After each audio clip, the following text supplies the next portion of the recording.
Paleontologist Dr. Alan Grant and two kids, Lex and Tim Murphy, are making their way toward the Isla Nublar River, where they hope to find a raft that they will use to get back to the Jurassic Park Visitor Center. "I hope it's a big raft," Lex said, "because I can't swim." "Don't worry," he said. They walked down the road, with the sloping embankment rising up on both sides of them. They heard a deep, rhythmic snorting sound, but Grant couldn't see where it was coming from. "Are you sure there's a raft down here?" Lex said, wrinkling her nose. "Probably," Grant said. The rhythmic snorting became louder as they walked, but also they heard a steady droning, buzzing sound. When they reached the end of the road at the edge of the small concrete dock, Grant froze in shock. The Tyrannosaurus Rex was right there. It was sitting upright in the shade of a tree, its hind legs stretched out in front. Its eyes were open, but it wasn't moving, except for its head, which lifted and fell gently with each snorting sound. The buzzing came from the clouds of flies that surrounded it, crawling over its face and slack jaws, its bloody fangs, and the red haunch of a killed hadrosaur that lay on its side behind the Tyrannosaur. The Tyrannosaur was only 20 yards away on the shore of the river, and Grant felt sure it must have seen him, but the big animal did not respond. It just sat there. It took him a moment to realize that the Tyrannosaur was asleep, sitting up, but asleep. He signaled to Tim and Lex to stay where they were. Grant walked slowly onto the dock, in full view of the Tyrannosaur. The big animal continued to sleep, snorting softly. Near the end of the dock, a wooden shed was painted green to blend in with the foliage. Grant quietly unlatched the door and looked inside.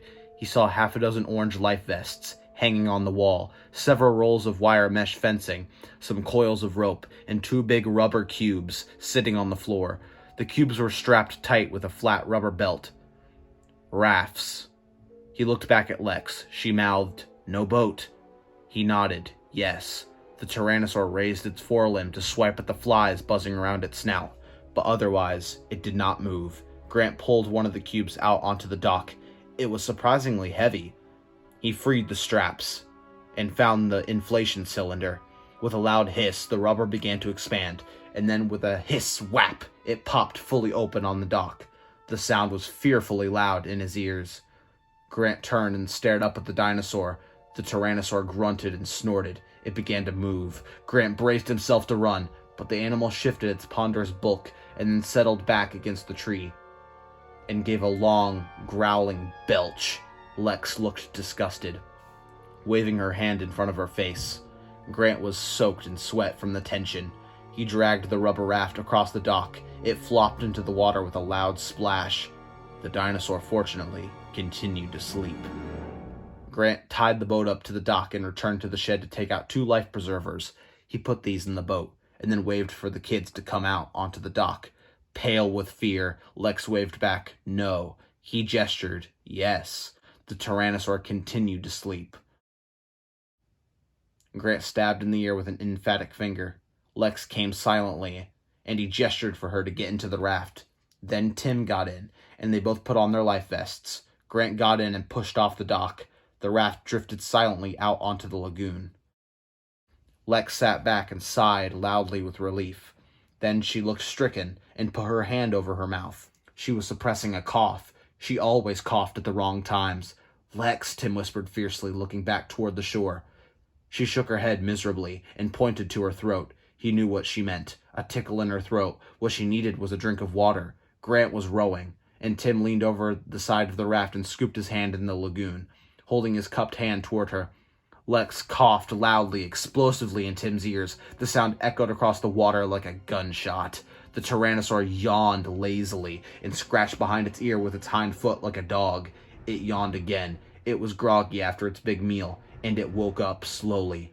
On the boat, Lex was making little gargling sounds. "Lex, shut up," Tim said. "I can't help it," she whispered, and then she coughed again.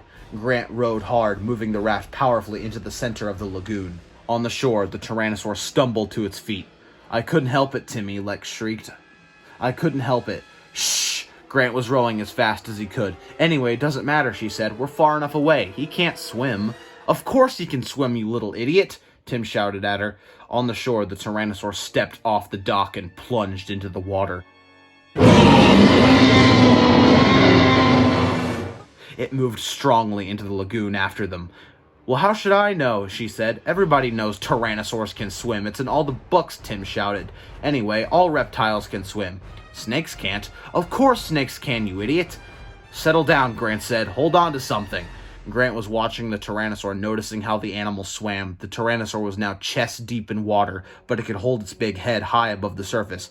Then Grant realized the animal wasn't swimming. It was walking, because moments later, only the very top of the head, the eyes and the nostrils protruded above the surface. But then it looked like a crocodile, and it swam like a crocodile, swinging its big tail back and forth so the water churned behind it. Grant saw the hump of the back and the ridges along the length of the tail as it occasionally broke the surface. Exactly like a crocodile, he thought unhappily. The biggest crocodile in the world. "I'm sorry, Dr. Grant," Lex wailed. "I didn't mean it." Grant glanced over his shoulder. The lagoon was no more than 100 yards wide here, and they'd almost reached the center.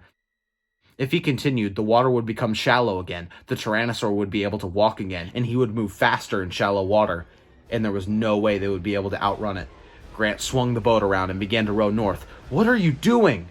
The Tyrannosaur was now just a few yards away. Grant could hear its sharp, snorting breaths as it came closer. Grant looked at the paddles in his hands. They were light plastic, not weapons at all. The Tyrannosaur threw its head back and opened its jaws wide, showing the rows of curved teeth. And then in a great muscular spasm, it lunged toward the raft, just missing the rubber gunwale, the huge skull slapping down. The raft rocking away on the crest of the splash. The Tyrannosaur sank below the surface, leaving gurgling bubbles. The lagoon was still. Lex gripped the gunwale and looked back. Did he drown? No, Grant said. He saw bubbles, and then a faint ripple along the surface coming toward the boat. "Hang on," he shouted, as the head bucked up beneath the rubber, bending the boat and lifting it into the air, spinning them crazily before it splashed down again. "Do something," Alexa screamed. "Do something." Grant pulled the air pistol out of his belt. It looked pitifully small in his hands, but there was a chance that if he shot the animal in a sensitive spot, like the eye or the nose, the Tyrannosaur surfaced beside the boat, opened its jaws, and roared. Grant aimed and fired. The dart flashed in the light and smacked into the cheek. The Tyrannosaur shook its head and roared again, and suddenly they heard an answering roar, floating across the water toward them. Looking back, Grant saw the juvenile T-Rex on the shore, crouched over the killed sauropod, claiming the kill as its own.